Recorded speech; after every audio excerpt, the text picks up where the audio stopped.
to another episode of the Doomloop Dispatch, the show that covers the worst parts of the San Francisco Bay Area. I'm your host, Kevin L. Jones. Sadly, D. Scott Miller will not be with us today because he's a really good father and he's got to take care of family stuff.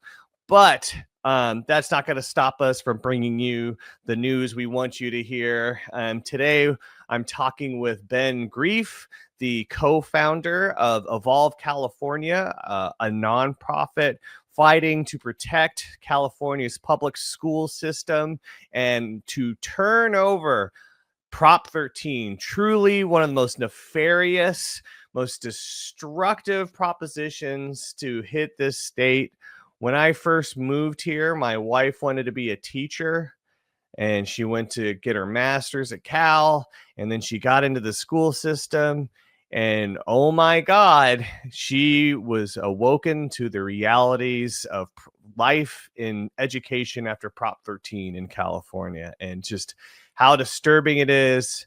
It truly has crippled a system that was one of the best in the world. And at a point too, where now education is even better. The science is so much better. It's so much easier to teach people, and this awful legislation that's truly being protected by the worst people in the state continues to hinder that. And so glad to have Ben on here to talk about the evils of Prop 13.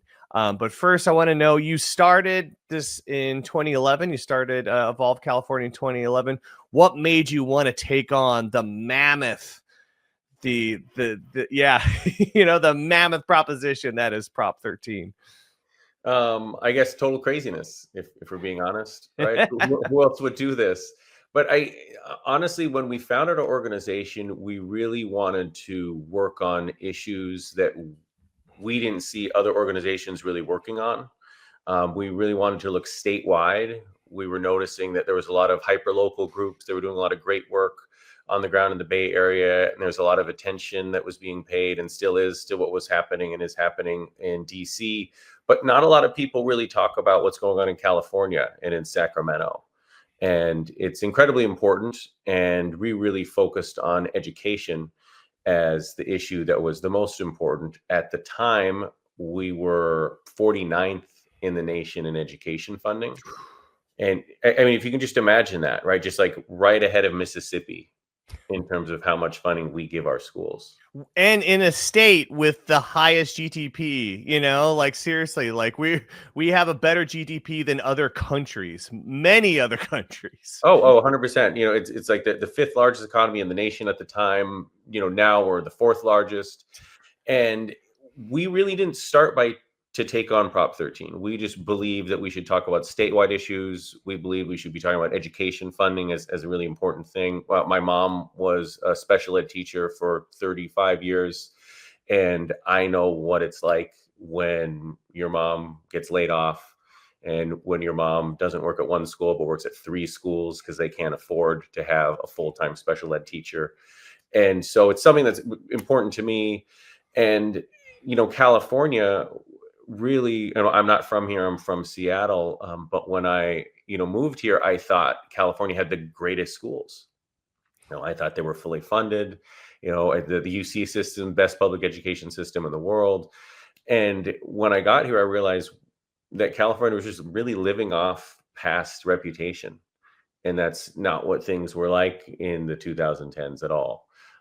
And we were part of a statewide coalition to pass what at the time was Prop 30 in 2012. And that was an income tax increase on the highest earners to generate about $9 billion a year for our public schools, K through 14.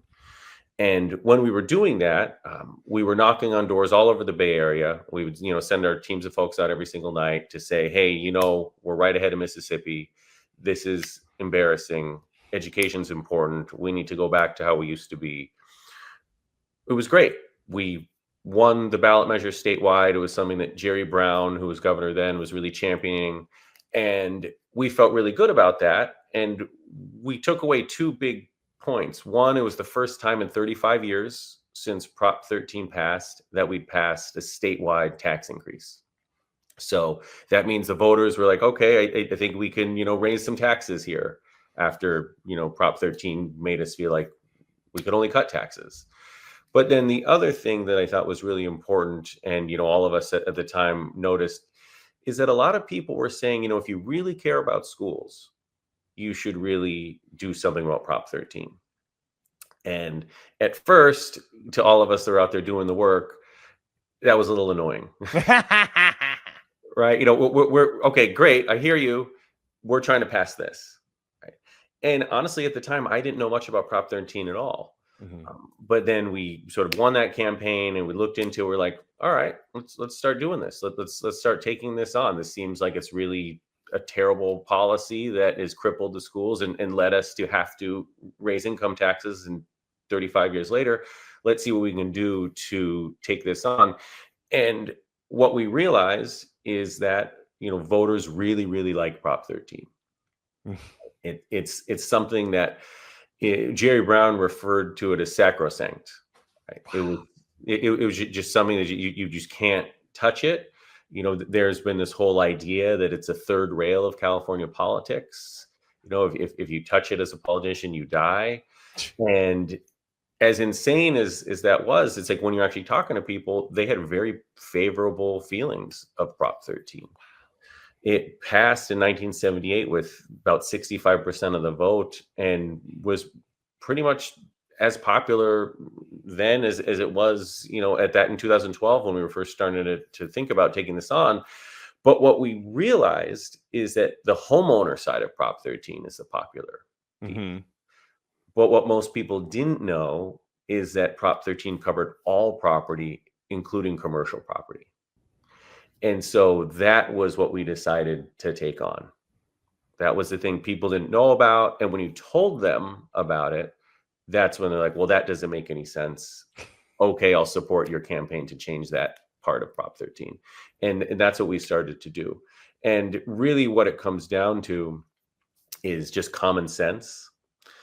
It's putting California on par with how the rest of the country taxes their commercial property.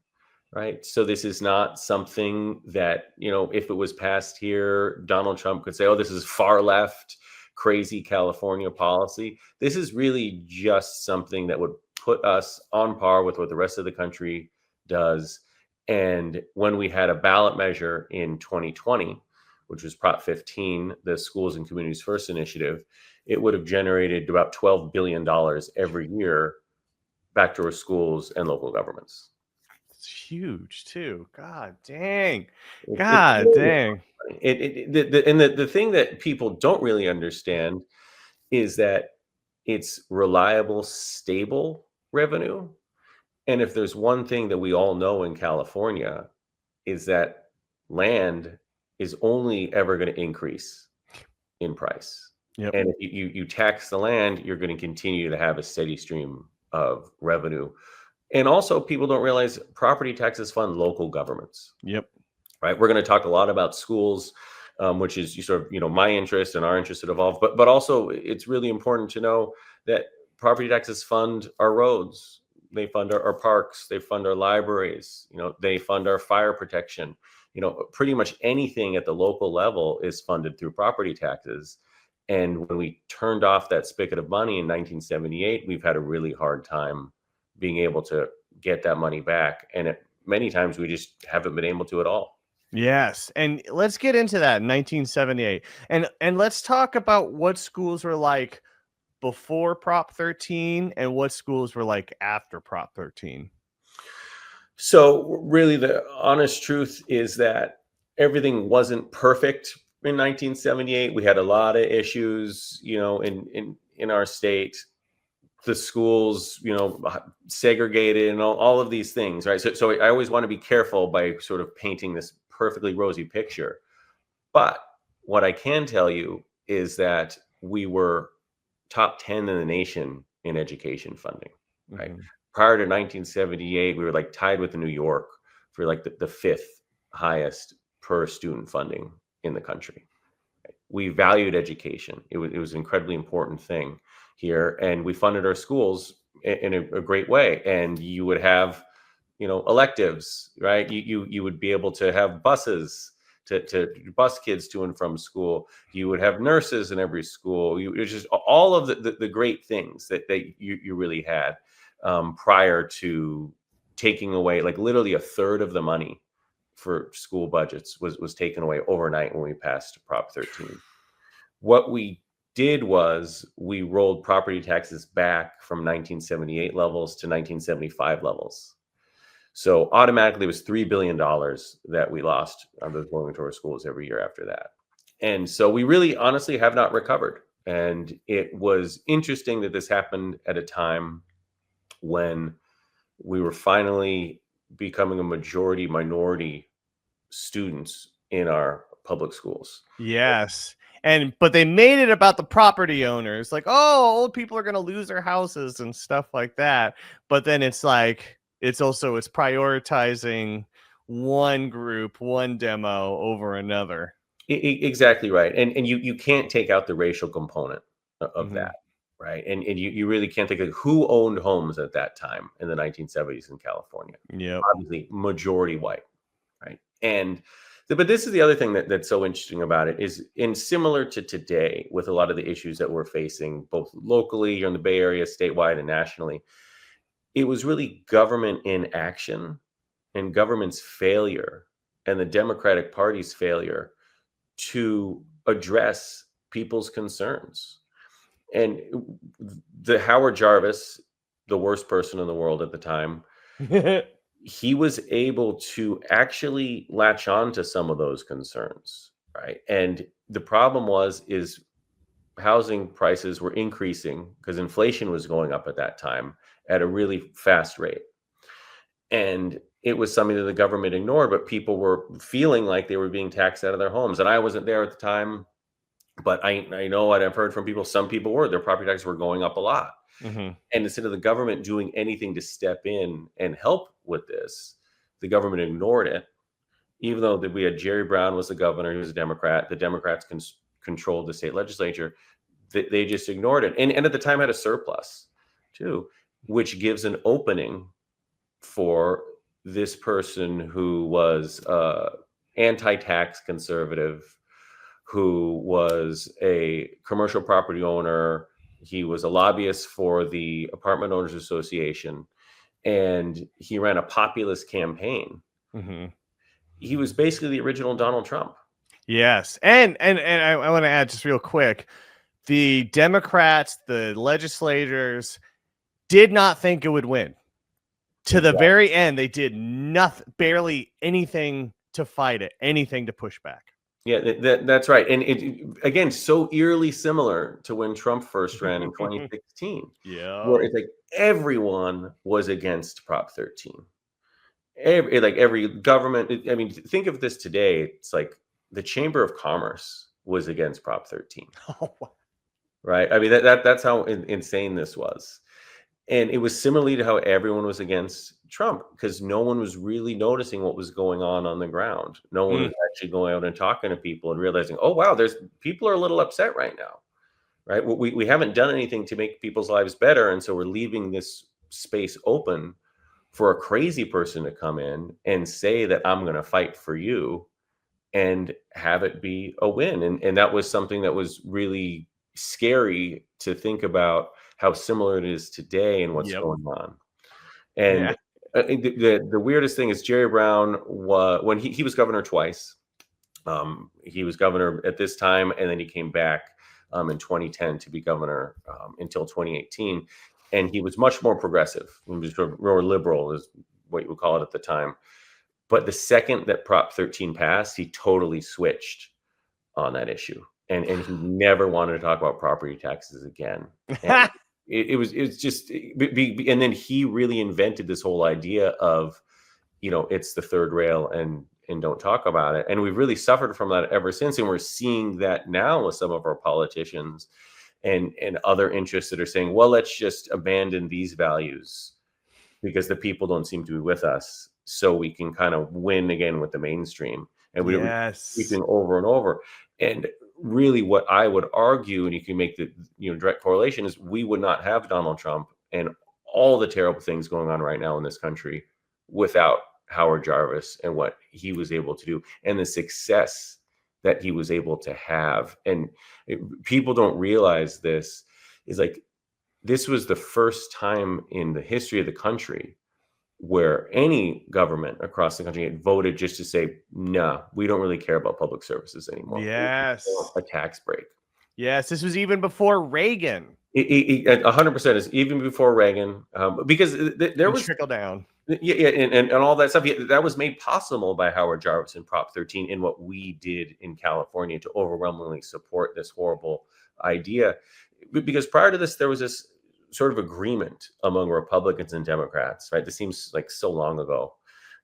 But you were like, okay, we believe in small government, you believe in bigger government. We don't really like taxes, you like taxes, but we still need to keep the lights on and keep things going. Yeah. But this is the first time where it's like, no, we're not going to do this anymore. And Howard Jarvis spent 11 years working to get this on the ballot. Oh, jeez. When he first tried to get this on the ballot in the late 60s, he was like laughed out of everywhere. You know, you're crazy. This isn't going to happen. What are you doing? That would be devastate the whole state. And then he sort of waited for everything to line up where voters were feeling like, or homeowners were feeling like, okay, yeah, my property tax is going up, I don't like that. And then they were also seeing, wait, these aren't my kids in public schools anymore, right? These are someone else's kids in public schools. And then he was able to succeed. And Reagan wrote in his biography that Howard Jarvis started a prairie fire across the country that enabled him 2 years later to become president. Yes. And it was also, 43 copycat Prop 13 measures were passed all across the country after that. Wow.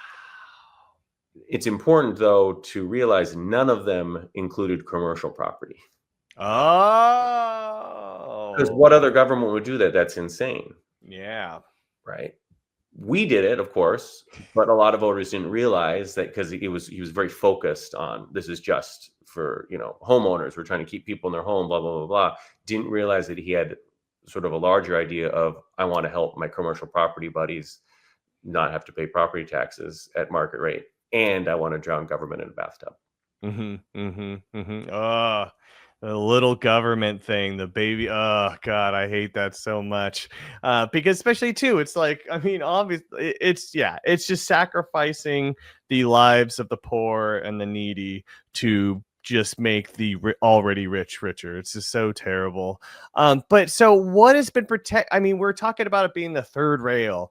On the commercial side, what has been protecting it for so long, though? Is it just because it's kind of wrapped up in this? And I mean, don't people care about their schools in California? That's a great question. I mean, there's a lot that goes into that. I think, yes, it has been wrapped into one thing. And when you market something in one way and you keep that marketing up, people don't take a second look at it or a closer look at it and realize, oh, wait, this covers Disneyland too, right? This covers Chevron too. I didn't realize that. Oh, but they're not looking at it that way because right after this passed, there was a taxpayers association that was started called the Howard Jarvis Taxpayers Association that the last I checked, they have like a $7 million a year budget just to keep up the propaganda machine about how great Prop 13 is. So that's definitely part of it, right? And it's a challenge to break through because if people just have been hearing something for so long, it's hard to change their mind. And that's why often I refer to Prop 13 as more of a social issue rather than just a tax issue. Mm-hmm. Right? And it takes a long time on social issues for people to really come around and see what's actually going on. We first did not vote in support of establishing same-sex marriage in California, right? At the same time, we're overwhelmingly supporting the first Black president here. In that same election, we're just like, no, we're actually not going to extend, yes. Prop 8 was so crazy when that passed too. Yeah. But it's hard because that's something that people felt and just had been taught their whole lives that was not good for them. And so like, we're going to say no to that. And same thing with trying to establish recreational marijuana in California. When that was first on the ballot in 2014, 10, it did not pass. So it's just one of those things where people feel that same way about Prop 13 really strongly, that they want to support it. And it takes a couple times to actually get people to come around. But in terms of, do people care about their schools? I think that's a really important question, because I feel like what we have right now is a situation where we have sort of two classes of public schools, right? There's, of course, the people that have opted out and they take their kids to private school. So maybe they don't care as much. But there's the majority of public schools in California that are incredibly underfunded, right? And it's nothing like the education you would have received here prior to Prop 13. And then there's this other smaller group of school districts that are pretty well funded. And the reason for that is the communities that they're in enable them to basically privately fund these schools. Yeah. So you have places in Marin, you have, places in Palo Alto or Piedmont, people know these types of communities that do a couple of things. One, they pass local revenue measures to fund their schools because they're okay with funding their schools, right? They're like, I will pay a little bit extra every year to fund my kid's school or my neighbor's school, right? I don't want to give money to their schools. Yeah. Right. But I'll do it. I can't afford that. No, certainly not. That would kick me out of my home. That would be terrible. Everyone in Piedmont would be homeless. That would be a travesty. And then the other thing, though, that they do is they have these private education foundations. And so you can go around your community in Palo Alto or any of those other places down in Silicon Valley, and you can say, hey, can local tech millionaire, can you give, $100,000 to the school? And they're like, yeah, of course. Right. And they raise millions of dollars. Right. And so a lot of these schools are not fully public because they're getting all this private money through the local education foundations. Right. And so I know in Palo Alto, it's like 9% of their budget is through private fundraising. In Mill Valley, they have a program that it is totally privately funded, raises millions of dollars. It funds their after-school programs, their science programs, and their PE programs, right? And so the money that they're getting through property taxes and from the state doesn't have to be spent on those things. It would be focused on other things, and that's not something that every community and every school district can do, right? We don't have that revenue in Richmond. We don't have that revenue in the Central Valley, right, or the Inland Empire, or Northern California, or just a million other communities across. Or family members with time to do the fundraising, to organize, to have these, not just like bake sales and stuff. I mean, we're talking they do like huge events, or they'll have like phone banks and stuff. I mean, the people that are the best funded school districts is because they have the absolute resources to go after that money. Exactly, 100%. It's everything. It's the time, money, energy, and then when you do get parents together, or you do get a school district together, it's like, okay, we really need to raise some revenue here to keep the lights on. They're not putting $1,000 parcel tax on the ballot. Yeah, in these communities, right? Like in Piedmont, I think it's like $2,000 extra every year for every parcel of land goes to the schools because they have that money. But even in San Francisco, it's like it's $100 parcel tax for schools K through 12 or for City College. It's just you can't raise that type of revenue that they can in these other suburban wealthy communities. And so if you are living in those communities, you don't really see that there's any problem with education funding. Your kids are still getting a great education. They still got all the electives, all the after school programs, all of that. And you think everything is fine. And that is the biggest problem that we have in California is the inequality. Right? So everyone else is suffering and just desperate for every last dollar, while, the wealthiest school districts, the most well-connected politically people who might want to push something big like Prop 13 reform aren't seeing the need to do that because their school district is doing fine and they can, throw $1,000 to this program or that program and everything's okay. Yes, and that also too leads to homogenous schools as well, where basically once the school district is determined to be such a great school district and well funded, well, you get that attracts the wealthy, and then they push out, the people that were living there forever, but like, at least they had good schools, all that's being pushed out. Next, you have a place like Albany, California, where, it's like a strip, like a mile long strip of land, but still with some of the highest, like one of the, best well-funded schools in the state. And it's because, they were able to focus so much on building up the school, and then it just attracted a bunch of rich people. But now, you talk to people that go to Albany High, and they're like, yeah, it's kind of rough because, like, sure, it's a good school, but man, there's a lot of rich kids addicted to drugs and stuff. but you know what I'm saying, like, and it's not fair. There's no busing programs, no one's gonna bus anybody over class, like their financial state. So it's so strange, like how it's affected California. So getting into that though too, I mean, it also sounds like a big part of this is real estate investment as well, especially in commercial properties. On your website, you talk about, well, I'll let you say it. Let's give the people another reason to hate Blackstone. Well, Blackstone's a perfect example, right? I mean, just absolutely horrible, like $1 trillion company.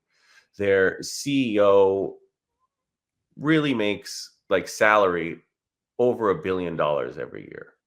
Right? I mean, just imagine that, right? It's completely insane. $1 billion, right? Like, who makes that as a salary? But they're like one of the biggest property owners in the world, and they own an enormous amount of property all across our country and in California. And the sad thing is the UC system is now working with them, and they own some of the new UC properties that are being built. Yes. Well, I know, and they try to deny it, but isn't that what's now? I guess People's Park is not going to be owned by Blackstone, but they're definitely involved with similar stuff, and probably had their hand in the overturning of People's Park. Yeah, well, 100%, and well, they already own current dorms. Like, no, we're not. You don't even have to get into the future of what is. Like, they own current dorms, and the problem is, and this is where everything ties back to Prop 13. Right, when we cut off money for K through 12 education, then we're like, okay, well, that's the government's like, that's not a good idea. This is not good. What are we going to do? So let's take the money from Sacramento and let's backfill all this lost revenue from the K through 12. And we were able to do that for 10 years or so. But then where's that money coming from? Well, it comes from other things that we want, need, and deserve in a functional society. And one of those is higher education. So it's so interesting to see the correlation between the money that we put into K through 12 schools and then the money at the same time we were taking out of higher education. And so when you don't have any money in the UC system, the CSU system, they need money somewhere. And so one thing they do is just increase tuition and fees constantly. Yep. It's now just a whole private type situation, and they're very much incentivized to take out of state or out of country students because they pay so much more. Yeah. Right? So it's being run by a business. But then the other thing that a business does is they partner with $1 trillion company that's able to give them billions of dollars, like Blackstone is, to own and operate their dorms. So it's something where it's terrible. It's the wrong thing to do 100%. And you can't completely fault the UC system for doing it because they need money. Yeah. Right. And so that's really where we are now. It is like Blackstone gives an enormous amount of money to or against good ballot measures or in support of bad ballot measures in California. Obviously, also, big Trump supporters. And I mean, these are some, I mean, the real estate industry, not just Blackstone, it's just all a bunch of just horrible people. Right. The Real Estate Association in California is so insidious that they give money to the Democratic Party here and the Republican Party because they know we're a one-party state, and it's dumb for them to be just giving all of their money to the Republicans. And so now we're in a situation where it's like we have folks in Sacramento that are there because of money that they got to help win their campaigns from the real estate industry and from folks like Blackstone and the California Business Roundtable and all of these sort of business groups that might seem innocuous or like, oh, real estate agents, they're not so bad. But really, they are leading us in the worst possible direction. And they're helping continue to push the narrative that Prop 13 is something that's a third rail, and we don't want anyone in Sacramento talking about it. So for us, from our perspective, who believe in public education, who want fully funded schools, we see the real estate industry, we see Blackstone and these other, shady characters as being the real opposition to this that no one really knows about. Right? Yes. I think that's part of the problem is people don't realize this, right? People, and I do always go out of my way. It's like, I'm not demonizing individual real estate agents. I say this all the time, right? It's just their association. Yes. No, I see my mother-in-law is a former realtor. And I mean, was a great, as at that level, you could be great. You're helping people find their homes, their family homes where they'll raise their children and everything else. But the real estate industry is the issue. It is a 217 it's probably even more now, but back in 2017, it was $217 trillion industry. I mean, yes, it has all the money in the world, and I'm seeing it especially in Berkeley. And I mean, we're of course San Francisco, but it's Berkeley now too, with Blackstone's investments, also the Diller Foundation's involved with that too. That's why I'm supposed to be celebrating this big monstrosity in downtown Berkeley because it's from the Diller Foundation, one of the biggest funders of the genocide. Anyways, but but literally, like, you can see it, like, you see, I'm in the middle of it now, where they just had a meeting last night where they're talking about raising the limits on buildings to 9 stories. I mean, and we're talking about like in the middle of just like neighborhoods with houses. I mean, they want to just crank it up because they've also too, they want to increase the student population by 20,000 students. And it's like, okay, but I mean, you're really not giving any respect to the residencies, but also too, I mean, with all this building, even though it's so pushed by these evil companies, can that actually help our school districts, or is things going to be the same?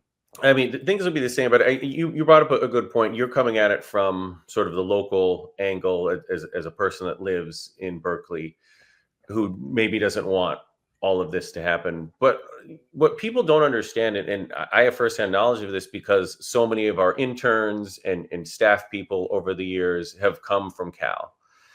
And the thing is, it's being run by like such a business. Yes. They just keep adding students. But the education, the quality of the education is not getting better. It's actually getting worse. Oh, wow. Right? Because then you just have more students in your class, or you can't get the classes you want, or you can't graduate on time, and all of these things because they're just trying to make money. Yes. Right. They're just trying to make money. And obviously the UC system has so many issues. One of them is like obviously not paying the grad students. So the grad students had to go on strike a couple of years ago. And then it's just, they still don't want to pay them what they need to. I mean, it's not a great group of people making decisions there. And we've completely defunded them for the last 40 plus years.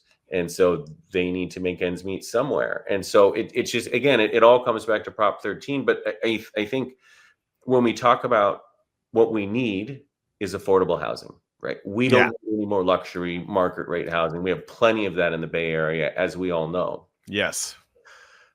But if we want to build affordable housing, it's going to be local government that's going to have to be paying for it. Yep. And we don't have any money because we have lost over $200 billion in the last 45 years just from the commercial side of Prop 13. Wow. And so when you think about that, that's local money, right? So when we find, or if we feel that there's a need to fund affordable housing, that's where we could be getting the money from. But instead, we haven't. And it's completely backwards that what we do now is like we say, okay, if you want anything positive in your community, you're going to have to pay for it. Meanwhile, we have huge corporations like Chevron is undertaxed by $100 million every year in California, right? Disneyland is undertaxed by $50 million.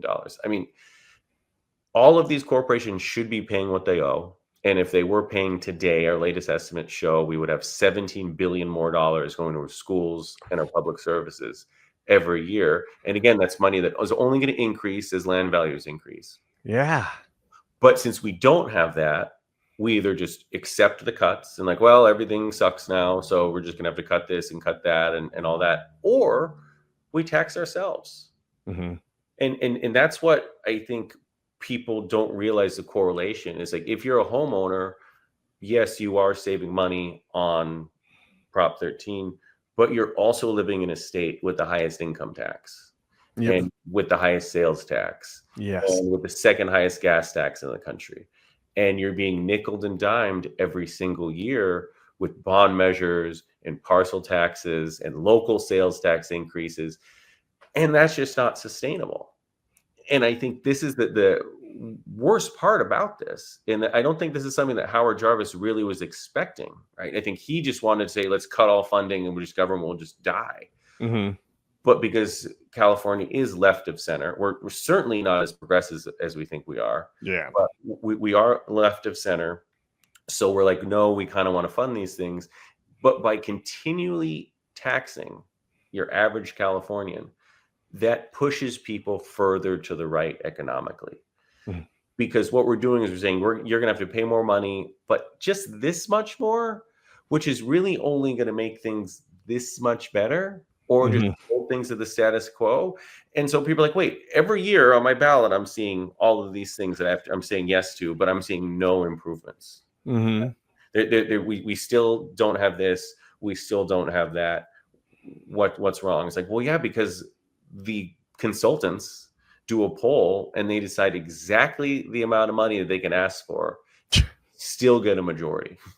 Jesus Christ. And we're doing this with everything, right? And we're also doing this with the current thing in November, Prop 50, where it sunsets, right? And what that means is we're going to have another ballot again, right? And it will sunset again.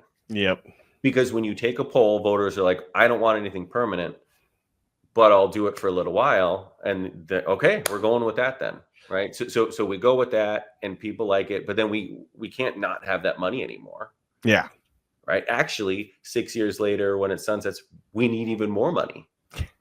And so it's just this perpetual machine, which also means school districts or local governments have to spend money to campaign for these things, right? And then they have to hire these consultants again to do another poll and say, how much can we ask for this time and all that? And so it's a system that's really not benefiting anything or anyone. And like I said, is slowly moving people to the right economically because they really are tired of being nickeled and dimed and not really seeing anything for it. And also pushing people to private education, especially in California, we have a lot of, I would say, kind of like affordable private schools, one way or another, and that's it. That's where you go. We're involved with an anarchist co-op private school called Walden. It's been around since 1958. It's pretty well known. But my wife, who was in the public school system, hated what she saw and did not want to bring that to her kids because, again, cost-cutting measures. I mean, we're talking about, I've done reports about, teachers back in the 60s who were able to experiment, were able to do like almost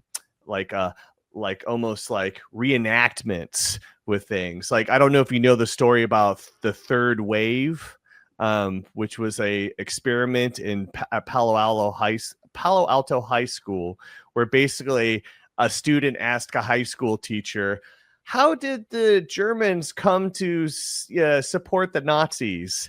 And within a week, the kids knew, because he basically turned himself into a Hitler-like figure and actually got the students to follow him. But they could do these common demonstrations back then. Principals let their teachers not have to take this like hardcore curriculum and just stick to that. Don't worry, just take this cheap curriculum we got, and that's going to work just fine. They were able to make their own choices and be more independent. And nowadays too, and I tell this to people all the time, like, research and education is really at a high. It's real. I mean, there's so many, it's for teaching. There's so many better techniques, and there's so much passion in it. You could get such better systems going. But again, we're so limited by money and just the fear of what the public school system could be. So you get so much more push to the privatization, to the private side. Even on the left side, even for lefties, like there's places like Walden that is like really kind of a better thing. And honestly too, it's going to be fine because one of their rich benefactors set up a fund for it. And so, there you go. Doesn't have to worry. No one's doing that for the public school system. No rich benefactors trying to do anything to set that up. So, I mean, has Prop 13.2 really... I mean, I could kind of see it, but is it a fact that it's really helped the privatization movement here in California? I mean, 100%. Sort of, obviously, if you have the means and you don't feel your local school is going to provide the education that you'd want it to for your kid, you can opt out and go to a private school. Mm-hmm. But also, just like everything else that the Republicans and Reagan started doing in the 80s, is like defund it, tell everyone how terrible it is, and then privatize it. Yep. Right. Kind of like London Breed in San Francisco, and now we have Lurie kind of picking up that mantle with this ridiculous notion that getting billionaires to just give money to fund things is really a sustainable way to go. Right. Just like completely. But he gets that idea from something that Prop 13, set into motion. Yep. Right. It's like, let's just totally privatize it as much as we can. And so we have charter schools. The thing about people that don't like charter schools, I encourage them to advocate for Prop 13 reform, because when you defund schools, you leave an opening for this. And we open more charter schools every year than any other state, but we also close more charter schools every year than every other state.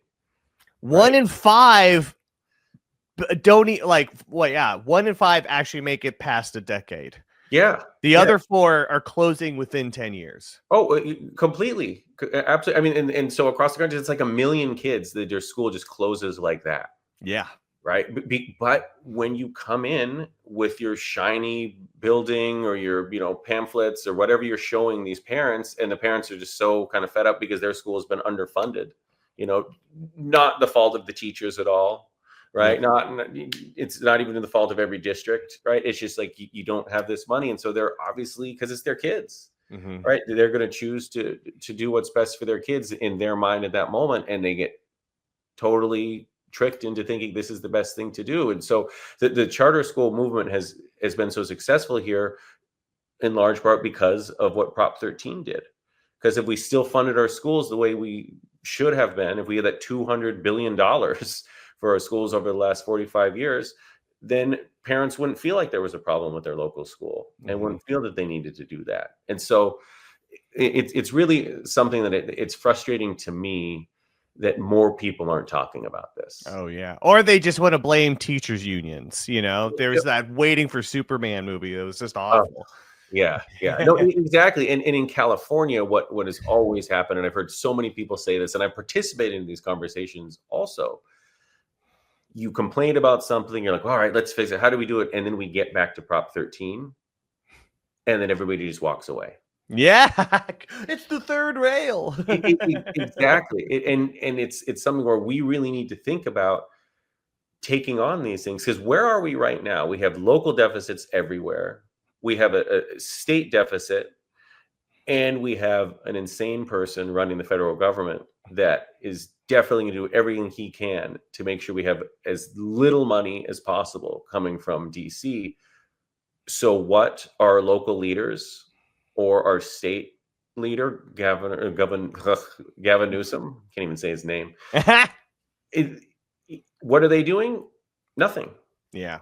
They're not proposing any real revenue measures. What is up with that? It's like, and they have such a stranglehold on Sacramento that no member of the assembly and no member of the Senate is saying, hey, I think we should raise taxes on corporations so we can actually keep the lights on in this state. We're the fourth largest economy in the world. Why don't we tackle, funding our fire districts? Exactly. Right? That's what's so crazy. Our problems are getting greater and greater, and the leaders we have in Sacramento are getting less and less leader-like. They're just happy to be there. They're not trying to push anything forward. When was the last time anything exciting came from Sacramento? No, I've heard nothing but the worst. I'm supposed to like my assembly representative, Buffy Wicks, because she's helping prevent wildfires. I don't know, like helping something that's so basic, but then at that same time too, she's also screwing over the journalism industry by basically helping AI steal it, and also everything else. Like, yeah, so right on the nose, because you did before this interview, I was thinking like, wait, has Newsom said anything about education? Because it seems like to me he's just focused more on fighting Trump and hating homeless people than doing anything about the needs for this state, especially as something as important as education, where it's still struggling. Don't forget about platforming horrible people like Steve Bannon and Charlie Kirk on his podcast, right? You give him credit for spending time doing that as well. the thing is, it's like these issues, like a Prop 13, like a common sense reform, right?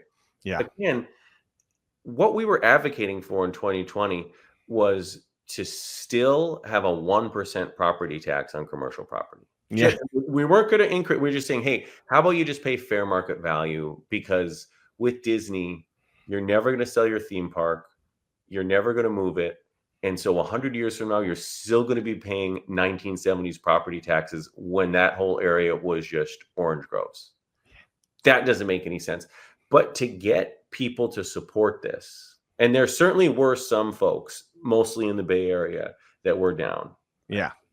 But then there were other folks that just couldn't be bothered. Like, I mean, London Breed, for example, which is like, oh, wait, this is over $500 million for San Francisco. Well, okay, this is a good thing. I think I should support it. It's like, wow, thanks for coming late to the party. Gavin Newsom, right? It's like it was so hard to get him to endorse, and when he finally did, he did it very late in the campaign season, and he did it on a Friday. Exactly. And that's what, just with his statement, right? He could have gone all across the state campaigning for this. He could have said this is, and then if he wanted to run for president later, he could have said, I did something no one else said could be done. Yes, I am the education. I'm going to be your education president. I fight for education. Yeah. I do this. Look what I did in California. I took on the biggest third rail possible, and and made a difference. Yeah, and that's so true. And I wanted to ask too, like, what that last campaign where you really got so close.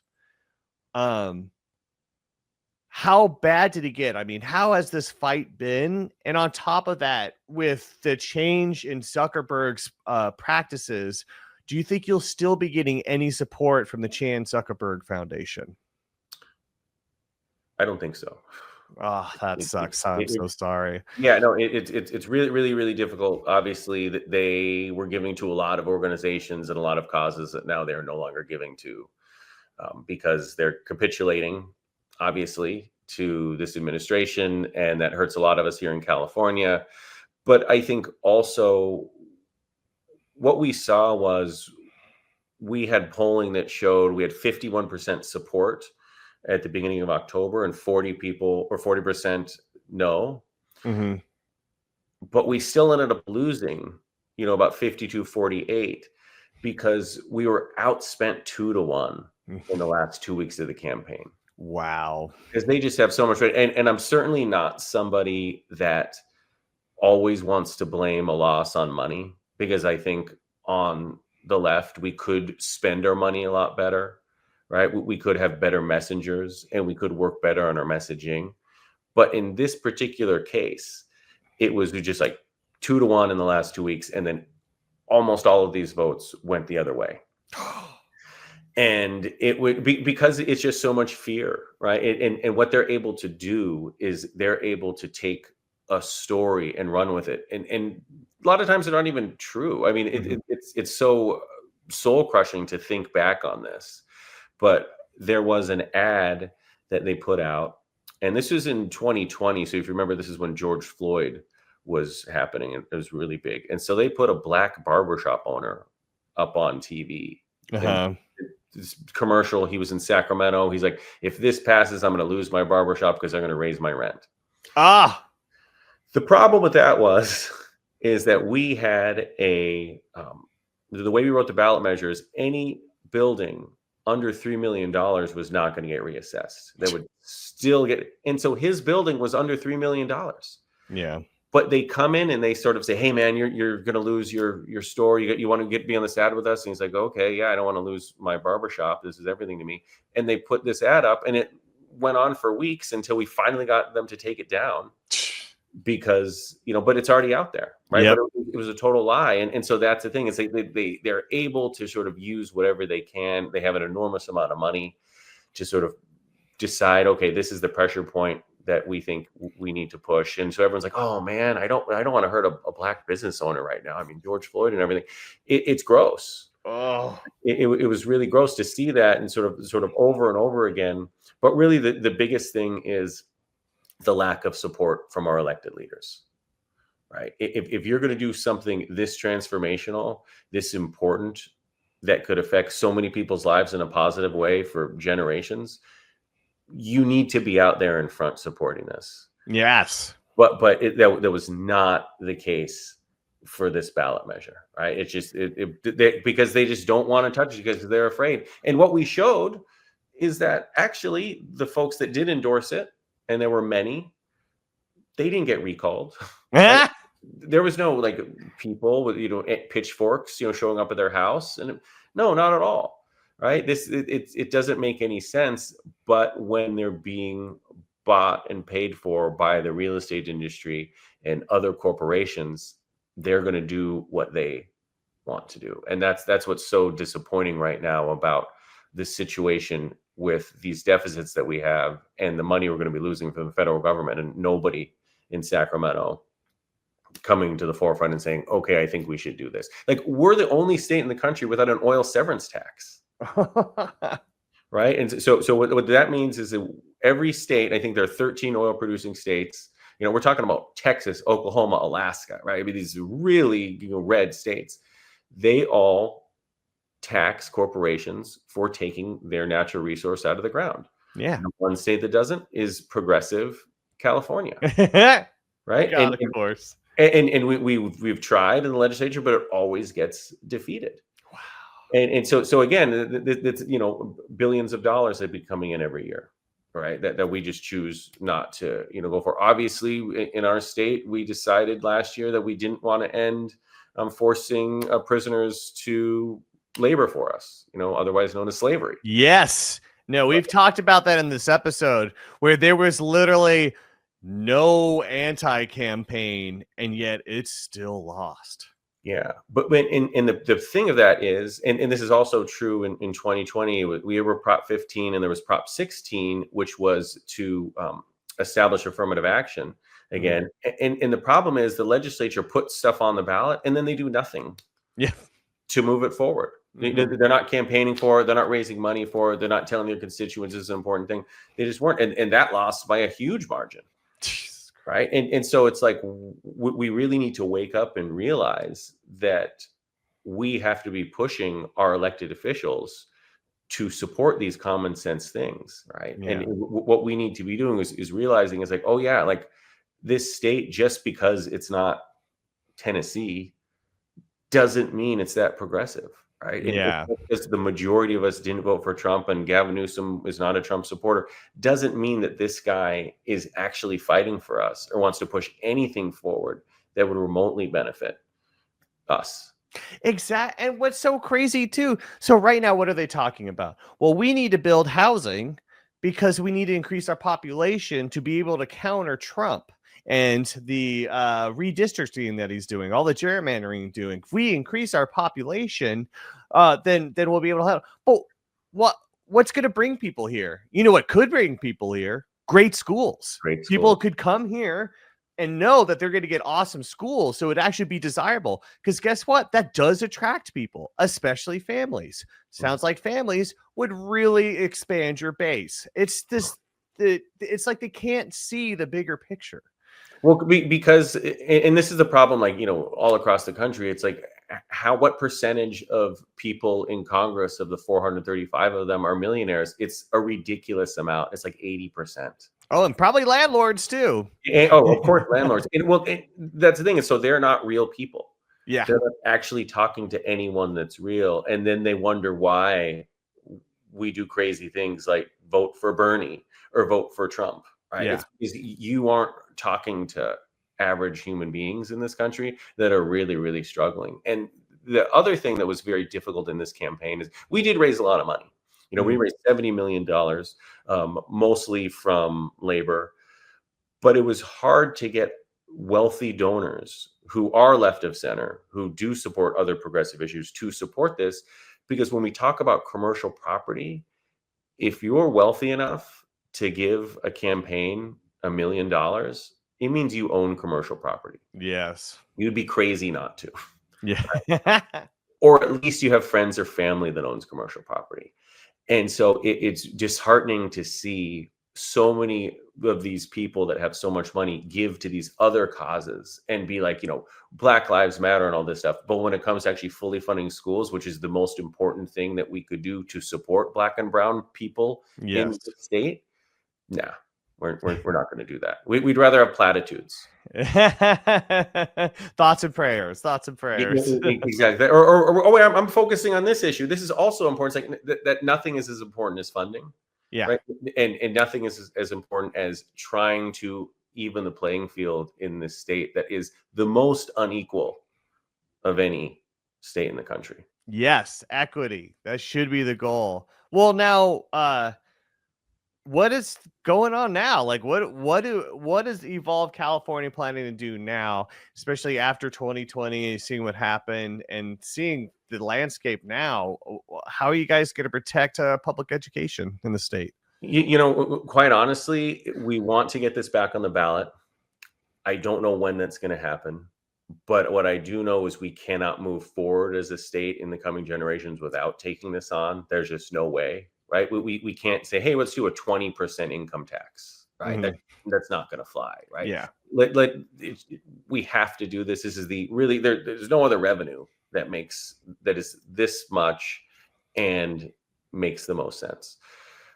But what we need to do and what we're doing all the time at Evolve is we're out there talking to people. Right. We're saying we did not talk to enough people. Right. We did not get the word out to people enough. They were still, and we saw this numbers, and we broke down our big coalition, of statewide organizations that worked to get this on the ballot for years with us. We looked at exit polling and all this. It's like, yeah, we did not win Biden homeowners. Right. It's like, just because someone voted for Biden did not mean they were going to vote yes on this. Yeah. Right. And so we need to do better at talking to these people and say, hey, this is not going to affect you. Yes. Don't listen to this other stuff. But like I said before, it's more of a social issue that takes time. Same-sex marriage and recreational marijuana. We could not possibly think about living in a state right now without those two things. Yeah. Right. Even though they failed the first time. And so we are going to get this on the ballot again. We are going to win because we need to win. And unfortunately, it might just be that things have gotten so bad, right, that we've lost so much money from the federal government and we can't keep taxing ourselves, that voters are like, okay, we will do this thing. But until then, we got to keep talking to people. We've got to keep making sure that people are hearing what we're doing. They're understanding that this is not a scary thing. This is a very common sense idea that will just put us on par with what all the other states are doing.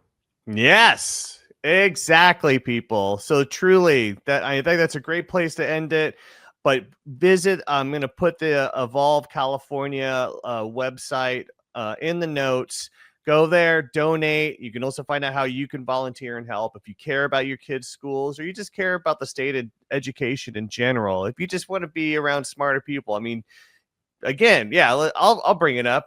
Why is Charlie Kirk so influential right now? Well, maybe because our schools are failing. We should be able to see through crap like that. We should be able to see through propaganda, and especially when it's being forced on us. There's 100%, 100%. And also check out our social media. We've got really great social media. We've got Twitter, Instagram, TikTok, evolve_CA. Our team that does that is absolutely fantastic. So if you're not following already, check us out. You won't be disappointed. Totally. And same thing with us. We're on all the socials. We also have a Patreon. Please support us. $1 a month actually helps us out a lot. So if you guys can just throw down, and we'll be back next week. There's plenty to talk about. Dee will be back. Until next time, keep fighting the good fight.